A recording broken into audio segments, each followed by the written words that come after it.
Hey guys, today I'm showing you how to make the ultimate winter comfort food. I think this is going to be the most delicious, flavorful crock-pot beef stew that you've ever tasted. Now I know when you think of beef stew, you might think of this super old school meal, but there's a reason why people still gravitate towards this type of comfort food. And when you make beef stew in the crock-pot, you get tender, fall-apart beef in a delectable red wine sauce that just pulls the whole thing together. All you have to do is sear the beef, add your remaining ingredients, and then let the slow cooker do the rest of the work. It's ideal for leaving on all day to fill your home with the aromas of hearty winter fare, and then when you're done work, dinner is ready to serve. Serve with crusty bread and you're set for the coziest night ever. Seriously, can you see yourself with a big bowl of this on the couch with a blanket and a candle lit yet? Yep, this is the perfect meal for that. Let me show you how to make it. To get started, you'll want to take 2 pounds of beef chuck and cut it up into 1-inch pieces. When you're making a super stew like this one, this is the ideal time to skip the lean, pricier cuts of meat and go for the less expensive, tougher cuts. The long, slow cook time leaves lean beef like tenderloin, top loin, and sirloin tough and chewy. Believe it or not, tougher cuts like beef chuck break down and become really tender. And the best bonus is that beef chuck is also budget friendly, so this is a great recipe for using up that roast that you bought and froze when it was on sale but don't know what to do with yet. And if you're looking to save time, you can also buy stewing beef from your local grocery store. I've heard that stewing beef is less common in the US,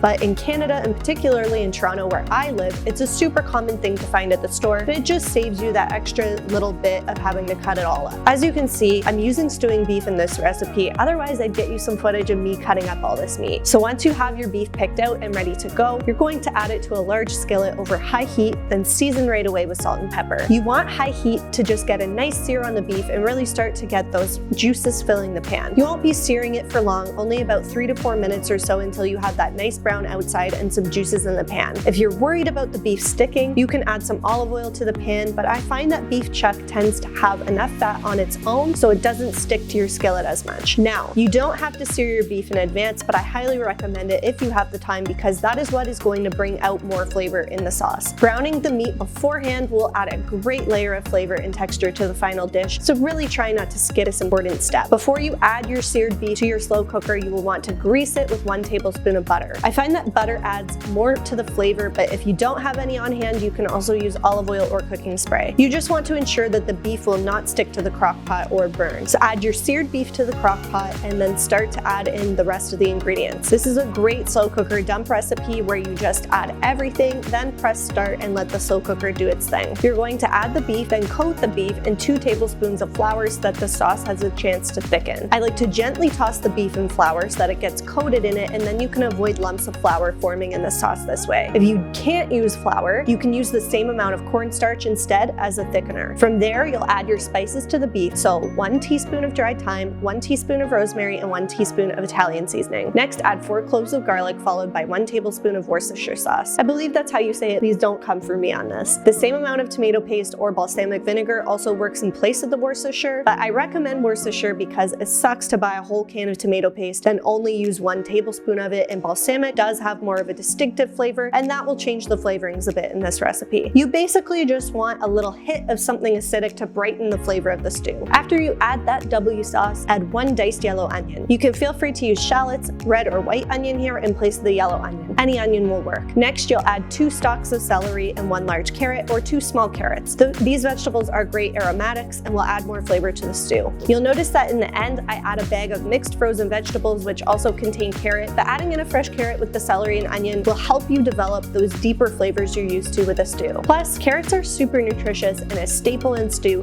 so you just can't go wrong with any extra. Now you're ready to add your baby potatoes. I use some Yukon Gold baby potatoes, but you can use white or red baby potatoes as well, or leave the potatoes out altogether if you'd like to make this a lower carb meal. A great option is to add extra veggies in place of the potatoes, and then you will have a lighter stew with less calories, but in my opinion, you do need those potatoes in order for it to really feel like comfort food. You'll slice your baby potatoes in half and add them in. You're looking at 2 cups of potatoes here. Now, you'll need 1 cup of good red wine for this recipe. A good rule of thumb is making sure that it is something you would drink, and preferably on the dry side, such as a Cab Sauv, Merlot, Pinot Noir, or a Malbec. You only need 1 cup of wine, so the rest is for drinking. See yourself on the couch with that cozy blanket yet? Once you add your wine, add 2 cups of beef broth or beef stock. The flavors will be the best if it's homemade stock, but any broth of your choosing will work. All that's left to do is place the lid on your slow cooker and then either cook on high for 4 hours or on low for 8 hours. Now, which is the best for stew? Honestly, honestly, it doesn't matter too much. Either way, your beef will still be fall apart tender. All slow cookers vary, but in general, the low setting is about 200 degrees Fahrenheit and the high setting is about 300 degrees Fahrenheit. 1 hour on high is about 2 to 2.5 hours on low, so there's your translation for future recipes. Now, you can easily adjust a recipe to fit your schedule. The only difference between the high and low setting is the amount of time it takes to reach the simmer point. The low setting takes longer than the high setting, but once that simmering point is hit, the appliance then stabilizes at that temperature to allow the ingredients to be cooked. This means that most recipes can be cooked on either high or low, and you won't see much of a difference in the final product. So why cook on low when you have the option for it to only take 4 hours? Well, some people want the food to be going all day while they do other things. This makes the process feel way more hands-off since you don't have to worry about rushing to turn the slow cooker off. That being said, even if the appliance allows you to do other things while cooking, I do not recommend leaving it completely unattended. I hope that we've all seen that episode of This Is Us by now where the slow cooker catches on fire. So